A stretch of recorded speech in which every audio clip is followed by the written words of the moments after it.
பழனிசாமி யாருக்கோ எதுக்காக வாக்கு கேட்க வராருன்னா, தமிழ்நாட்டுக்கு துரோகம் செய்கிற பாஜக வளர்ப்பதற்கு, தமிழ்நாட்டை பாஜகவுக்கு தாரை வார்ப்பதற்காக வெட்கமே இல்லாம வாக்கு கேட்கிறார்.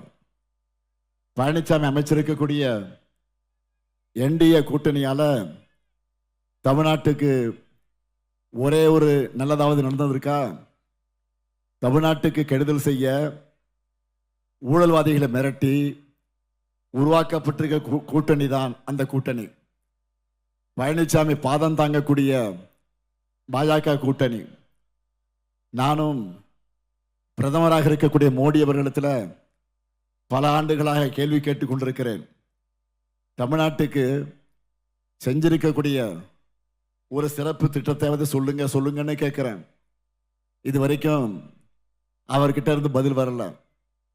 அதே போல அடிமை சாமியை பார்த்து உங்க ஆட்சியில் செய்யப்பட்டு திட்டங்கள் என்னன்னு பட்டியலிடுங்கன்னு கேட்டுக்கிட்டே இருக்கேன். அதற்கு பதில் இல்லை.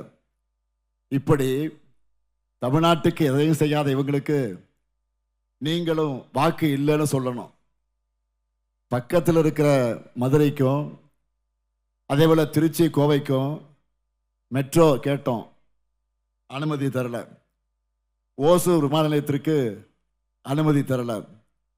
சென்னை மெட்ரோ திட்டத்திற்கு முழுமையான பணத்தை இதுவரையில் தராமல் இழுத்தடிக்கிறாங்க.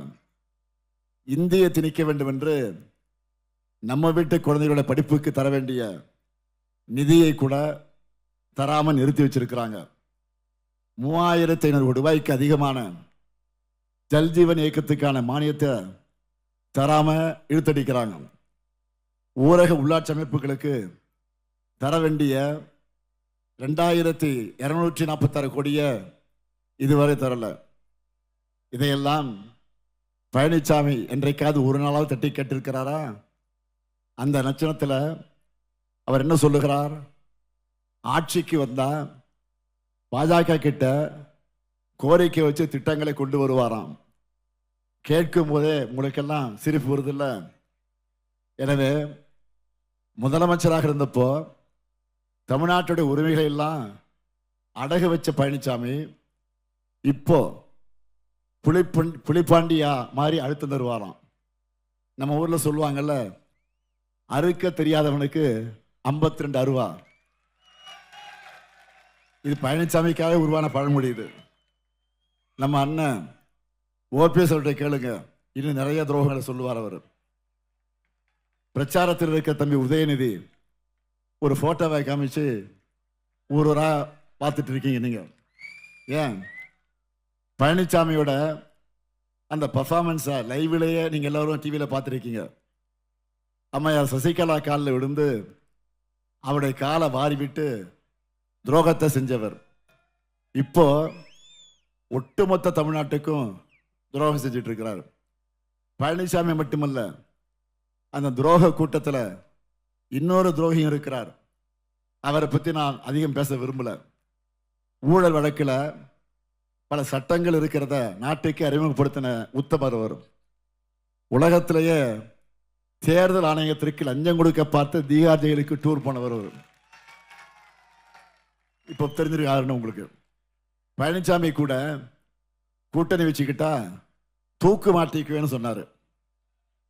இன்னொருத்தர் காலில் விழுந்த பழனிசாமி கிட்ட இப்போ சரண்டர் ஆகியிருக்காரு. அவரை பற்றி பேச முடியுமா? இப்படிப்பட்ட லட்சணத்தில் என்டிஏ கூட்டணி இருக்கு. பாஜகவுக்கு பல்லக்கு தூக்குற இந்த துரோகிகளுக்கு இந்திய திணிச்சாலும் கவலை இல்லை, நீட் தேர்விலிருந்து விலக்கு தரவில்லை என்றாலும் கவலை இல்லை, கல்வி நிதி நிறுத்தினாலும் கவலை இல்லை, தமிழ்நாட்டுக்கான நிதியை நிறுத்தினாலும் கவலை இல்லை, 100 நாள் வேலை திட்டத்துக்கு மூடு விழா நடத்தினாலும் கவலை இல்லை, பேரிடர் இழப்பு நிதியை கொடுக்கவில்லை என்று சொன்னாலும் கவலை இல்லை, இஸ்லாமிய மக்களுடைய சொத்துக்களை பறிச்சாலும் கவலை இல்லை, கிறிஸ்தவர்களுக்கு எதிரான எஃப்சிஆர்ஏ சட்டம் கொண்டு வந்தாலும் கவலை இல்லை. இப்போ நாடே கொந்தளிக்கிற தொகுதி மறுசீரமைப்பில் கூட பாஜகவை எதிர்த்து பேசுறதுக்கு தெம்போ திராணியோ துணிச்சலோ இல்லாமல் தமிழ்நாட்டு உரிமைகள் எல்லாம் அடகு வைக்கிற அரசியல் அவமானமாக இருக்காங்க.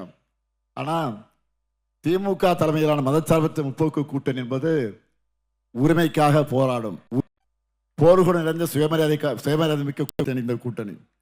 அதனால தான் டீலிமிட்டேஷன் என்ற பேரில் தமிழ்நாட்டோட கழுத்தில் கத்திய வைக்கிறாங்கன்னு தெரிஞ்சதும் தேர்தல் பிரச்சாரத்தை அப்புறம் பார்த்துக்கலாம், முதல்ல நாடாளுமன்றத்தில் தமிழ்நாட்டுடைய அரசியல் உரிமையை நிலைநாட்ட வேண்டும் என்று சொல்லி நம்முடைய எம்பிக்கள் எல்லாம் டெல்லிக்கு அனுப்பி வச்சிருக்கிறேன். அதனால் தங்க தமிழ்ச்செல்வன் அவர்கள் இந்த மேடைக்கு வர முடியல.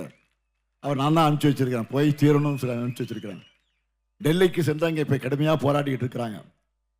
இங்கே தமிழ்நாட்டில் தேர்தல் பிரச்சாரத்துக்கு இடையிலையும் நான் உட்பட தமிழ்நாடு முழுக்க சுயமரியாதை மிக்க நம்ம கூட்டணி சார்பாக கருப்பு கொடி ஏற்றுறோம். தொகுதி சீரமைப்பு மசோதா நகலை எரித்து நம்முடைய எதிர்ப்பை தெரிவிச்சிருக்கிறோம்.